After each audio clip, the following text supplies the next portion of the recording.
Hello everyone, good evening. আজকে হচ্ছে 2nd জানুয়ারি। আমি, মা, দিদি, বাবা, সোনা সবাই মিলে যাচ্ছি আজকে পুতুল নাচ দেখতে। যেহেতু সোনা কোনোদিন দেখেনি, মেন উদ্দেশ্য ছিল সোনাকেই পুতুল নাচ দেখানো। ওখানে ছোটোখাটো একটা পুষ্প প্রদর্শনী হচ্ছিল, তার সঙ্গে চারুকলার মেলার কিছু কিছু ছবিও ছিল।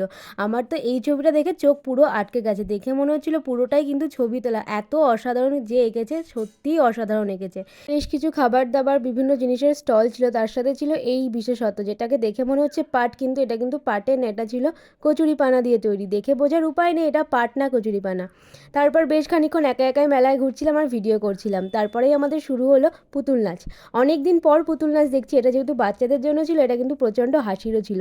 সোনা তো কিছুতেই উঠে আসতে চাইছিল। সবাই মিলে ঘুরতে বেরিয়েছি, একটু খাওয়া দাওয়া না করলে হয়। মা যেহেতু চিকেন মোমো খাবে না, সেই জন্য বাবা আর মা খেলো চপ, আর এদিকে আমরা খেলাম সবাই মিলে চিকেন মোমো। আজকে প্রচণ্ড ঠান্ডা পড়েছিল, এই ঠান্ডায় গরম গরম চিকেন মোমো কিন্তু অসাধারণ লাগছিল। আজকের ভিডিওটা এই অবধি। তোমাদের কেমন লাগলো অবশ্যই জানিও। Tata, thanks for watching.